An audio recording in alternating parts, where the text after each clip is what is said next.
Well, hello guys, Soloman here. Just a couple of news stories, to share with you about the oppressed people on the planet, which are femons, of course. There's a new law coming out in Scotland that's going to give free period products, that's tampons and as such, free to femons. More handouts for the privileged, I see. No mention of free condoms for the guys, though.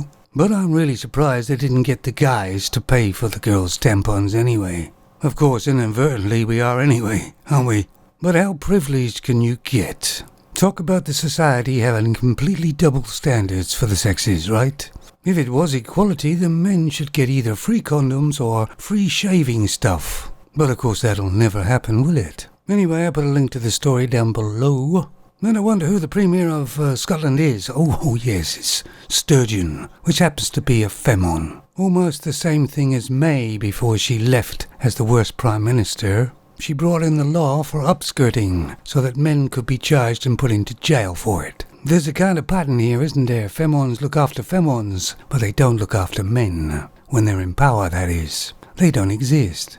And the other so-called news story is a femon, Karen, on a Jet 2 plane, goes crazy, takes off most of her clothes, and tries to storm the cockpit. And as we all know, they're one-trick ponies. They gotta take their clothes off and get their breasts out. And I wonder if other femons get embarrassed watching their own species degrading femons all the time. A lot of these femons now are even worse than spoilt children, aren't they?